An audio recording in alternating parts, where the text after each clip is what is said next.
How's it going, guys? And welcome back to the Beyond the Arc podcast. And today I've got a little bit of a different video for you lot. Now, as you can see, Sully isn't here. He's off living his best life on holiday, whilst I'm here left to record videos on my own. So if that isn't enough to force you guys to leave a like on this video, then who knows? But today I'm going to be redrafting the 2021 NBA draft. Now, as you guys know, the NBA draft night is tomorrow night as I'm recording on the 23rd of June. So hopefully, when I release this, it should be tomorrow, and the draft should be happening on the night that I release this, which makes this all nice and relevant. And as this is the 2022 draft, that means it is 1 year since the 2021 draft. That was very obvious of me there, but what I'm going to be doing today, I'm going to be looking back at the lottery picks from the 2021 draft. So that's picks 1 to 14. And I'm going to be saying who I think should have been picks number 1 to 14, depending on, well, given how they've all performed this year. So make sure that you guys are liking and subscribing to the YouTube. Make sure you're sharing it out no matter what you're listening on. Also, maybe before we get straight onto it, make sure that you guys are commenting down below what you think we should be doing during the off season, and make sure that you're commenting if you want to see more videos like this where I go and redraft different draft classes. So maybe in the future, me and Sully can go and redraft the 2020 draft lottery or the 2019 draft lottery. Who knows? But I feel like this isn't something that me and Sully need to have a massive conversation on, which means I'm fine talking about it on my own. So yeah, make sure that you're, like I said, leaving a like and subscribing to the YouTube for some more solo videos. It makes me kind of feel like I want to carry on doing this kind of stuff on my own, even if Sully isn't here. We got to keep the weekly theme going. So without further ado, let's get straight into it, and let's get straight to the first pick, which in real life was Cade Cunningham.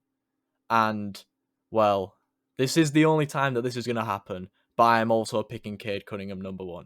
I know he didn't win Rookie of the Year. He was third in the end for the Rookie of the Year voting, which kind of means, well, surely shouldn't he be third? No, I don't think so, because I think the only reason that Cade didn't win Rookie of the Year was because he ended up injured for the first part of the season. He didn't play as much as Evan Mobley and Scotty Barnes, and he has shown that he is, like, he's going to be a franchise player in the future, definitely.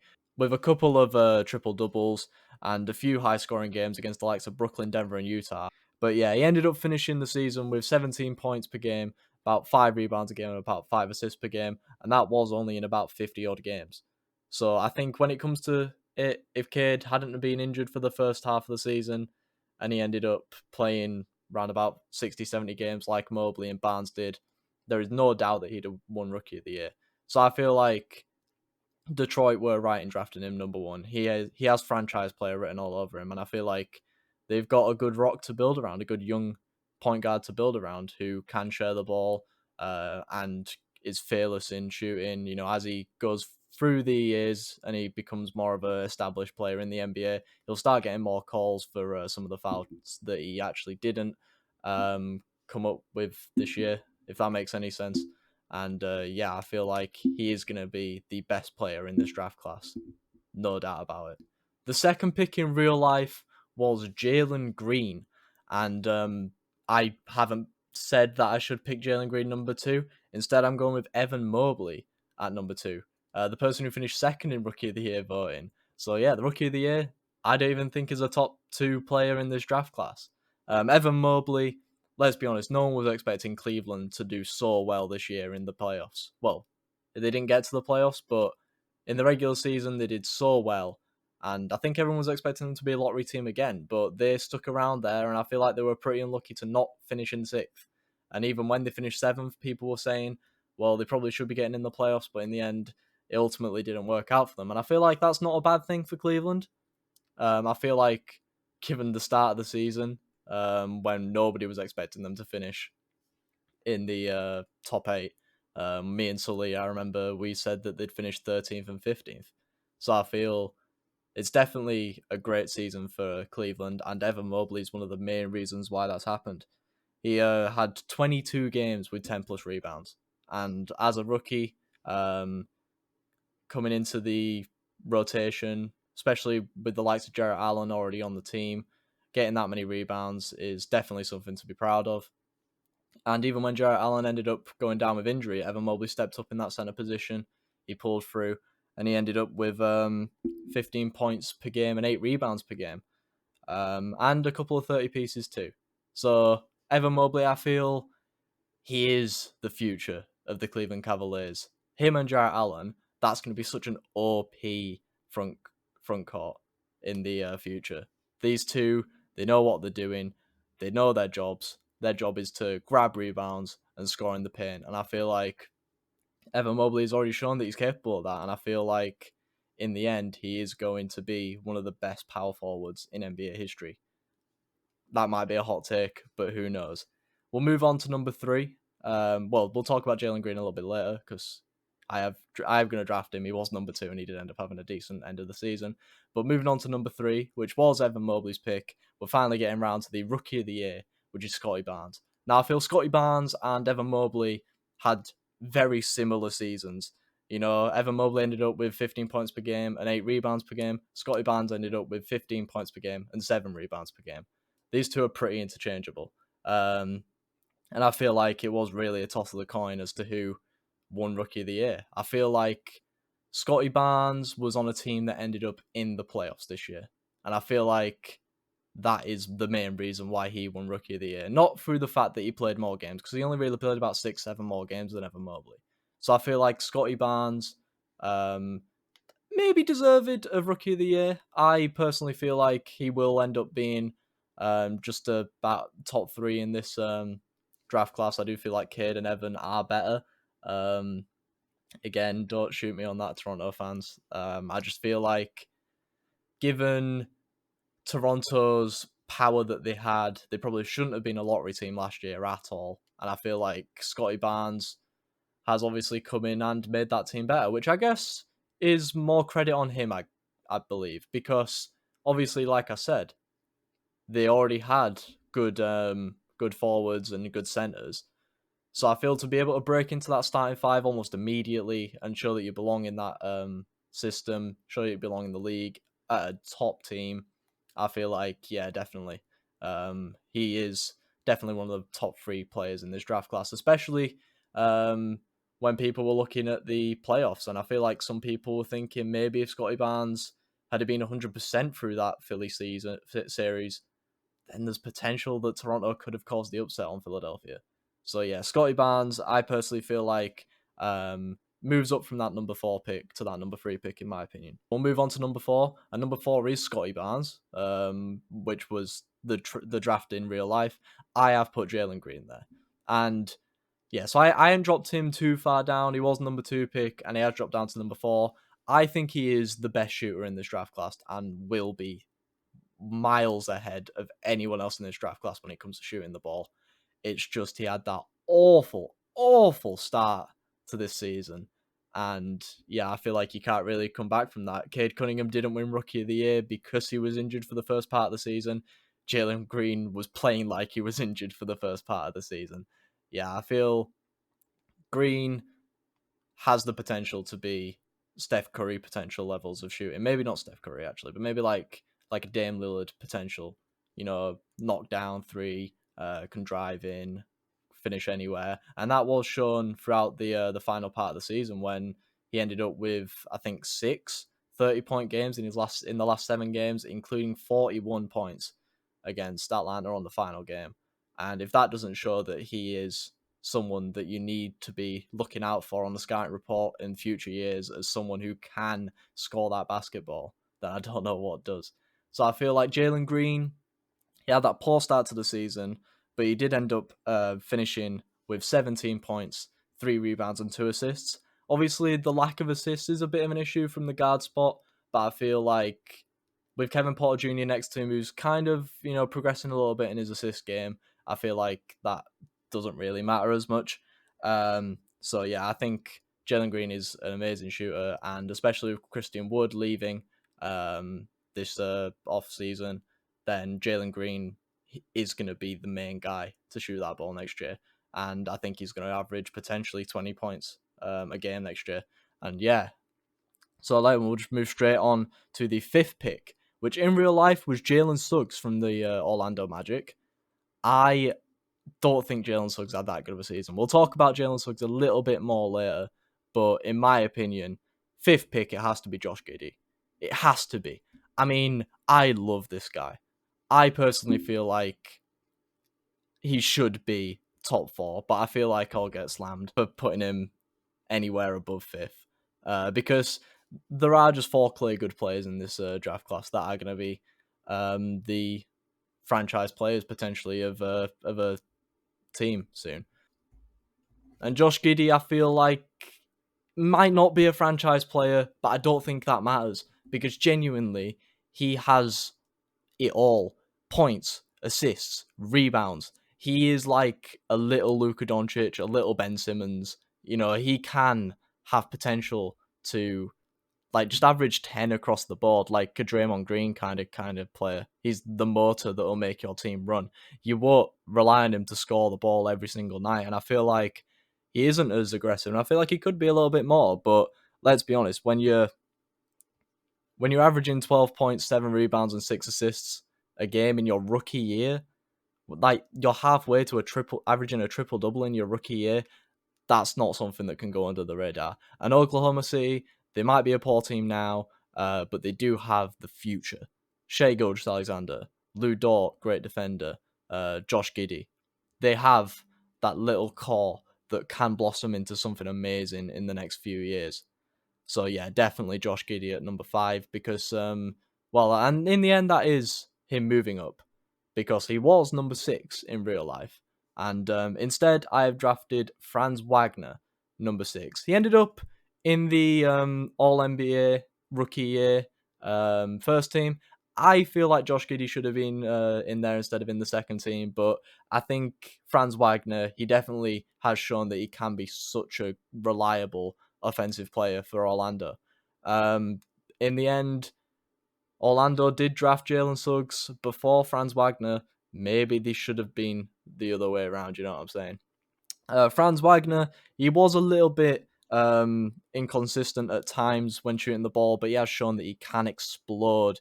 He got 38 points against Milwaukee, which, correct me if I'm wrong in the comments, but I feel like is the second most points, single game points averages after Jalen Green in this draft class. So yeah, I feel like Orlando have kind of found their guy. Moving on to number 7, in real life, was Jonathan Kuminga. And this might be a hot take, but I'm not even putting Kuminga in the lottery. I feel like he does have great potential. But when you're drafted onto the Warriors, man, it's just hard to get into that starting 5. Obviously, when Draymond Green did go down with injury, Kuminga did shift into that starting 5, and he did show glimpses of quality. But in the end, he really just was a bit part player in that championship run. You know, not getting many minutes in the rotation. You know, with the likes of Gary Payton and co on the bench, it's really hard to even break into rotation for the Golden State Warriors at the moment. So yeah, Kuminga, he has the quality, but he did play a lot of G League this year, and I feel like you can't be a lottery pick if you're not going to be brought in to be that guy that can take your team to the next level.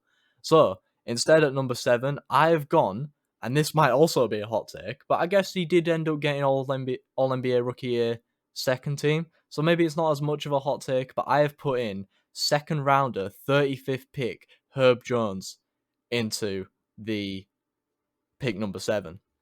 Now, in my opinion, Herb Jones is probably one of the best defensive shooting guards in that rookie class. I mean, he probably is the best defensive shooting guard in that rookie class. And he has shown it on the big stage. You know, guarding Chris Paul, guarding Devin Booker. You know, New Orleans did get a few steals at that backcourt this year, and we will talk about Jose Alvarado a little bit later. I know, right? He's in the lottery, in my opinion. But I feel like Herb Jones, he's not going to average you a load of points, you know? He only averaged 9 points a game. But I feel like it's what you do off the ball, the fundamentals, which is what brings you to a championship level team. And I feel like New Orleans are going to challenge next year. They definitely are. They've shown that they can hang with the likes of Phoenix in the playoffs. Obviously, Phoenix did have a bit of a disappointing run in the playoffs, but I feel like he has definitely shown that he has potential to lock down your big teams. Phoenix, yes, they had a disappointing year, but they're no joke. And I feel like New Orleans, people were expecting a sweep, but Herb Jones, Jose Alvarado, Brandon Ingram, they all banded together, and I feel like Herb Jones is definitely that kind of guy that can bring that defense that championship teams long for. So yeah, Herb Jones at number 7. At number 8, which used to be Franz Wagner, that was what the actual draft was saying. I have put Chris Duarte in there. Chris Duarte moved up from 13 in real life to my draft pick of number 8. And I feel like Chris Duarte is kind of like Franz Wagner in a little sense. Obviously, he's a little bit short. He plays at the 2 guard instead of the 3. But Duarte, a bit inconsistent at times. But in the end, he still averaged 13 points per game and didn't play that many games. He only played about 50 games this season. He had a bit of an injury problem towards the end of the year. But yeah, definitely Chris Duarte. He could be the guy that Indiana look to not build their team around, but like he'll be one of the pieces that you kind of build the team around. Duarte mostly came off the bench this year. Obviously, the Pacers had Brogdon and then Halliburton as their backcourt for a lot of the years. But if the rumors are true and Indiana are looking to ship Malcolm Brogdon out somewhere else this offseason, maybe Chris Duarte can get a few more minutes in the starting 5 and then potentially show his quality and show that he is worthy of the number 8 pick that I've put him in. At number 9, the real pick was Davon Mitchell from the Sacramento Kings. We will talk about Davon a little bit later, but I don't feel like he had that great of a season. One person who did, and call me biased, I might be a Chicago fan, but Ayo Dosunmu deserves to be in that top 10 of that draft. Obviously, he wouldn't have played for the Bulls otherwise, but he has shown that he is amazing. When a second round pick, a 38th pick, ends up in Rookie of the Year votings, that's crazy. And obviously he ended up in the second team. And in the end, was Dosunmu going to be a major part of a playoff team this year? Definitely not. But you got to play with what you're given. When Lonzo went out of injuries, when Caruso went out of injuries, Ayo stepped up. And as a Bulls fan, as I watched the Bulls more than any other team this year, he definitely was our best passer at times. He ended up with 4 games with 10 plus assists, and that's all off the bench. Well, mostly off the bench. He did even come into the starting 5 sometimes and didn't look out of place. And especially in the final game of the regular season when we rested DeMar, we rested Zach, we might have rested Vooch. Ayo came through. He ended up scoring about 26, which was his career high. So he has shown that he can shoulder the offensive load as well. I feel like he definitely is worthy of being in the top 10 of this draft, which is why I picked him number 9. The real pick at number 10 was Zaire Williams. And I can't lie to you. Zaire, I feel like he can have that potential to be amazing. But no one was expecting Memphis to do so well this year. Memphis ended up obviously finishing second, getting through to the Western Conference semifinals where they lost to Golden State. And Zaire Williams, ultimately, as a rookie, you're not really going to be part of that deep playoff run unless you're like Scotty Barnes or Cade or Mobley. So I feel like Williams was a bit too inconsistent even through the regular season too. I do feel like he could have potential to explode next season. Obviously, we've seen with Desmond Bane in his sophomore year. He's become one of the best 3-point shooters in the league, and he's shown that he is exactly what Memphis need. Obviously, Memphis do have some really good forwards in there, so it is going to be hard to crack into the rotation when you've got the likes of Jaren Jackson and Brandon Clark in your position. But I feel like Williams, I think he has all the potential to do amazingly next season. But I feel like because of what he's done this year, he definitely isn't in the lottery, in my opinion. Instead, I'm putting in Bones Highland from the Denver Nuggets. Again, someone who was not the second round, but 26th pick in the first round, so quite late first round pick. No one expected him to have as good a season as he did. He averaged 10 points a game. He ended up getting into the All-NBA Rookie Year second team. And again, like with Dosunmu, was anyone expecting him either on the Nuggets or in the rest of the NBA to have such an impactful year? No, not really. But with Jamal Murray still, unfortunately, being injured for the whole season, I really hope he comes back next year. I've missed this guy hoop. But I digress.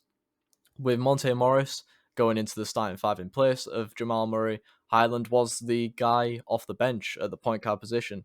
Like I said, he averaged 10 points a game, 2 rebounds, 2 assists, and again, as the 26th pick, averaging double-digit points. That's something that you gotta raise your glass to and say, "Well done, Mr. Bones."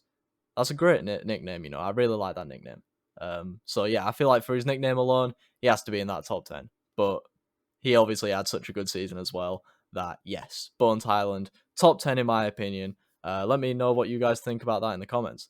Number 11, James Bouknight. I've no idea if I butchered that name, but yeah. No, man. Like, I don't know what Charlotte were thinking drafting him, if I'm honest with you, if they weren't expecting him to play a decent part in your team's season. Like, 11th pick is not a bad pick, but when you're struggling to get into the rotation, that's not that good. He only played 31 times this year, and even when he did play, I think towards the end of the season, he was only playing about 4 minutes.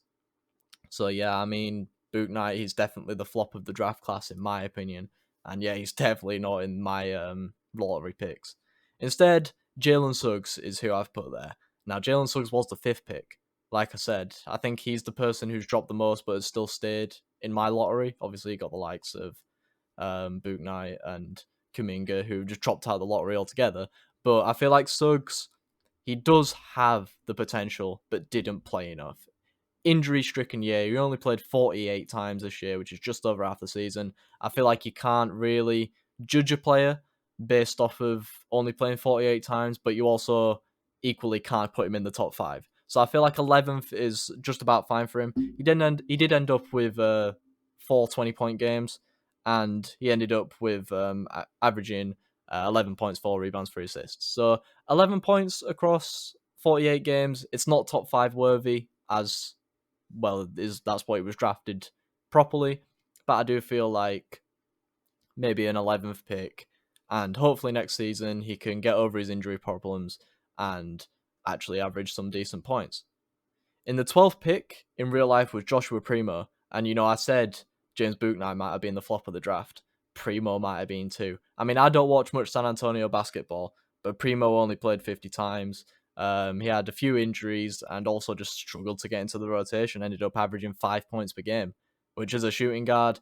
That's not really good enough. 5 points per game, under 40% shooting from the field. Yeah, I feel like that's not lottery pick numbers. That's probably not even first round numbers in my opinion. But hey, you never know. Like I said, I didn't watch much San Antonio basketball, but from stats alone, he definitely can't be in the lottery in my opinion. Instead, in there, and I did allude to him earlier, the only undrafted player that has made it into my lottery picks, Jose Alvarado. And like I said with Herb Jones, the best way to get eyes on you is to perform during the playoffs. And Jose Alvarado did that perfectly. To the expense of Chris Paul, my man locked him down and gave him hell. The point guard, I feel like everyone was expecting him to just show out. And in the end, in that game 6, he had that perfect game. So fair enough to Chris Paul. He didn't end up overriding it. And yeah, in the end, Phoenix did end up knocking New Orleans out. But like I said, everyone was expecting a sweep. New Orleans pushed it to 6 games. So big up to the Pelicans and big up to Alvarado. Alvarado, undrafted, came in, finished 4th in total steals with 71 steals in only 54 games. And you know how I said you can't really give someone who doesn't play that many games a place in the lottery? I personally think you have to in this situation. Jose Alvarado has future Patrick Beverley written all over him. That annoying guy, unless he's on your team, and then you absolutely love him. But he's so annoying for the rest of the league to play against because he's just such a rat in there, averaging all them steals. up in your face, great defense with them sneaky steals from behind. Yeah, I mean, I don't know why no one else has really thought of doing that as like an actual strategy, but yeah, when fatigue kicks in and you don't really know that he's there, Alvarado can nick up on you and get that steal. So yeah, I feel like Alvarado definitely worthy of a place in the lottery, and I've picked him number 12. Penultimate pick for the lottery, number 13 was Chris Duarte, who we talked about more earlier in the video, and instead I've picked Davon Mitchell there. I don't really watch much Sacramento basketball, so I guess I can't really be such a great advocate for Davon Mitchell. But I do feel like with De'Aaron Fox in there, maybe Mitchell obviously wasn't going to be shouldering the load at point guard this year, which is where he's listed as playing. He does have potential. I just don't feel he did anything spectacular this year, especially in the points totals. He has shown that he can be a great passer of the ball, though. He's had a 17 assist game and a 15 assist game towards the end of last season. And I feel like that has kind of shown that he can kick on next year and potentially be that guy who can replace Halliburton in the sense of he was a great ball handler, great passer. I think Mitchell can be that guy and also average you double-digit points just like he did this year. 11 points per game, 4 assists per game. But like I said, them massive assist games shows that he does have potential to be in this league for a long time. So yeah, definitely I feel like he deserves still to be in that lottery, just not as high as he was picked. I've picked him number 13. And that'll lead us on to the final pick of the lottery, and that was number 14, which was Moses Moody. And I can't lie, I don't really understand Golden State. I don't really get how they managed to finesse this Minnesota out of that pick for D'Angelo Russell. Like, how? How has Golden State... Yes, they didn't get in the playoffs last year, but everyone knew that they were still going to be OP this year. How did they end up getting 2 picks in the lottery? How? I don't really understand. And obviously, like with Jonathan Kuminga, Moses Moody ultimately didn't really play that well this year. He didn't really get the chance to. He only played about 11 minutes per game. So, yeah, I don't think 11 minutes per game, that ain't lottery worthy in my opinion.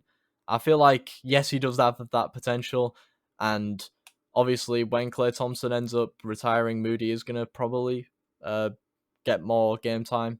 Klay's probably not going to retire anytime soon, but, even when he was injured, Moody wasn't really getting much game time. So I feel like I don't really understand this whole pick, but I do feel like there is potential for Moody, especially outside of Golden State, in my opinion. I don't think he's going to stay with Golden State for that long.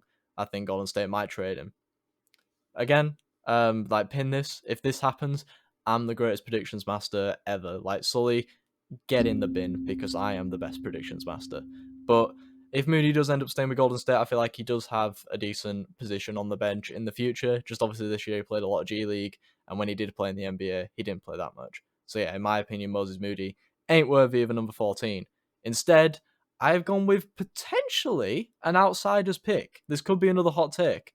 I've gone with Alfred Sengun. No idea if I've pronounced that right because he's Turkish. I don't know how to say Turkish people's names, surprisingly enough. But Sengun was a 16th pick, so he has only moved up 2 in my opinion.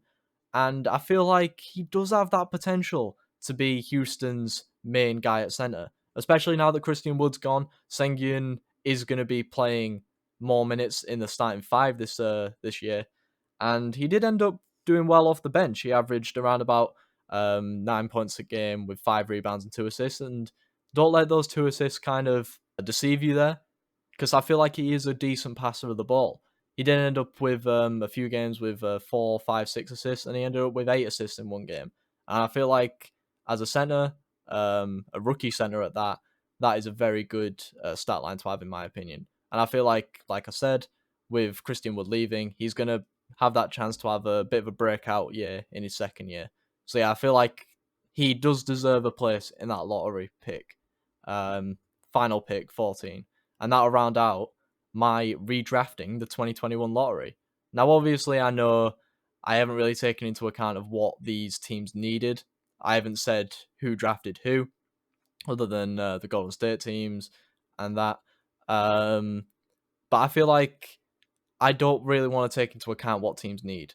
I feel like this is redrafting the lottery, but this is also kind of me just ranking who I think the best rookies were and who I think has the best future in the NBA. So going in to the lottery was Herb Jones, Ayo Dosunmu, Bones Highland, Jose Alvarado, and Alfred Sengun. And going out of the lottery, Kuminga, Zaire Williams, James Bouknight, Joshua Primo, and Moses Moody. Let me know what you guys think about that in the comments. I mean, I feel like I've absolutely smashed that. I mean, I think that I have come in here and I have made that draft perfect. But obviously, that means Ayo Dosunmu doesn't get to play for the Bulls anymore. But, you know, it's the sacrifices we must make to have a better draft class, in my opinion. But anyway, I think that'll conclude this week's episode of the Beyond the Eye podcast. Me and Sully will be back in the future talking about what will happen tonight at the draft. We will see if any trades happen. You know, we know that some front offices like to shake things up on draft night and use their pick to get someone good. So you never know, some massive trades might happen tomorrow night, and we will definitely review that in the future. But before I finish this episode, like I said before, make sure you're liking and subscribing onto the YouTube video. Make sure you're sharing it out no matter what you're listening on. And finally, you guys out there, make sure that you are commenting what you guys want to see from me and Sully during the off season, because we want to take on your opinions and we want to release videos that you guys want to see. So yeah, make sure that you're commenting down below any video ideas for during the off season. And yeah, hopefully Sully will be back very soon. But as of now, I will see you guys in the next video. Peace.